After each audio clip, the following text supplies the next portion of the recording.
Hi everyone, I want to talk about the God Demon Hunter in Season 25 and also what to expect in terms of build balance compared to the Shadows and the new Marauders.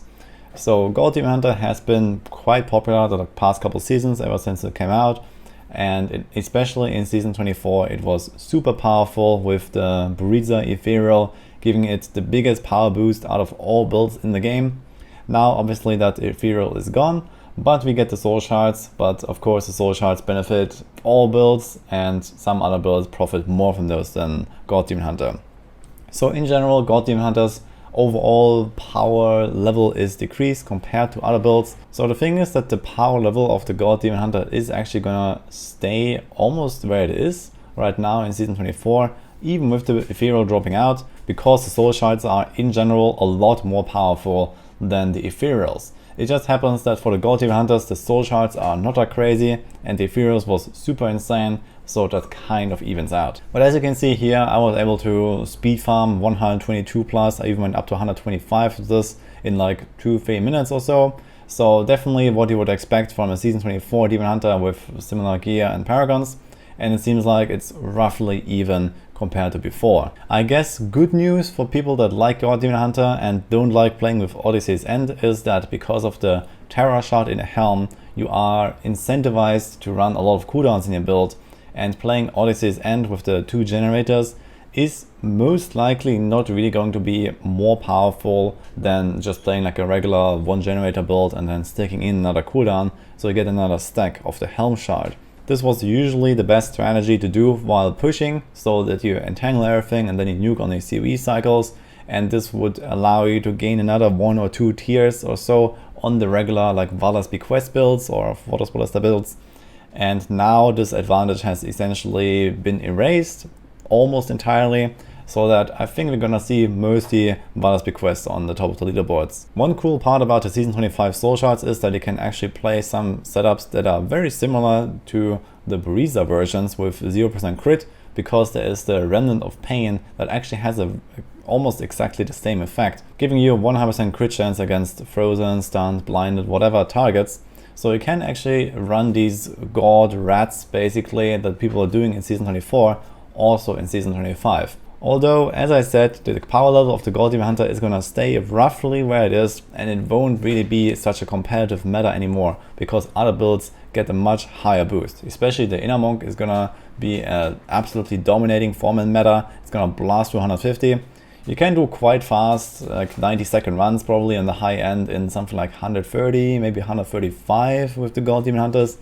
But this is really pushing it. In solo, you're gonna end up somewhere 8 to 10 tiers lower than that, so somewhere in the 120 plus range, and it is still a very comfortable and strong farming build, and it's gonna do 150 at high paragon in solo pushing, but it's not really such a top tier build anymore because of how the soul shards affect the overall balance of builds. I can already tell you for the solo pushing tier list, we had the God Demon Hunter in S tier during Season 24, it just barely made it in.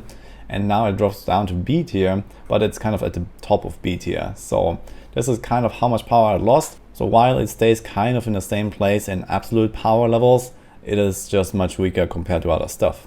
That being said, if you're playing a solo Demon Hunter season, this is actually a very competitive farming build. So there is the new Marauders, which is very good.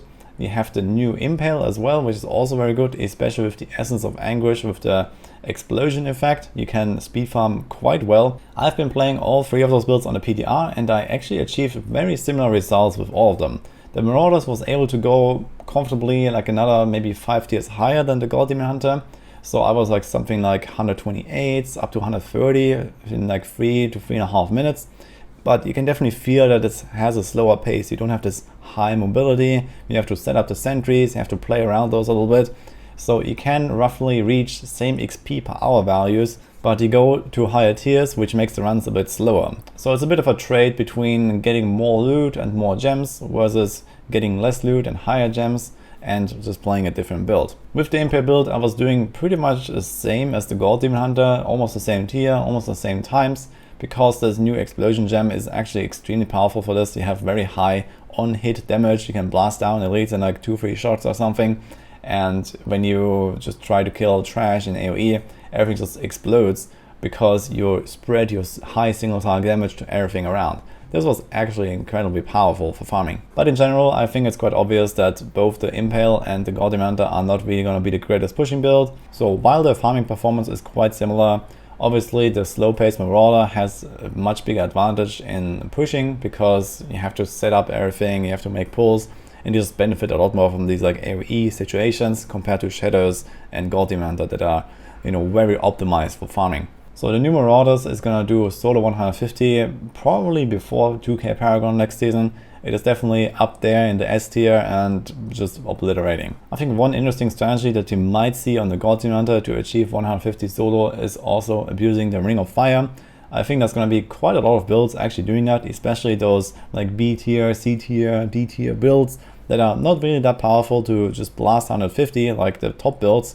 They will probably go with the Terror Shot and the Ring of Fire, and essentially try to fish for like an insanely good map and then burn all the elites to death and then click a colony, spawn the boss, and have enough time hopefully. So essentially pull like 400 monsters or something, you try to get to 100 kills by finishing off small little trash, and eventually you're gonna get a chain reaction of those Ring of Fires that will melt everything.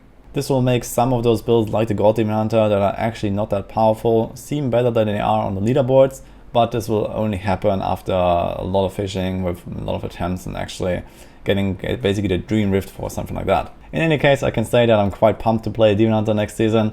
The new Marauders looks very cool. I'm really thrilled for that. The new Impale is also quite fun, especially the ranged variations, so I'm probably going to push that as well myself. And the GoD Hunter I'll probably also play a bit for farming, because it's always nice, smooth and very fast. So these are my impressions for the Demon Hunter in Season 25. Hope you enjoyed this video, and I'll see you guys next time.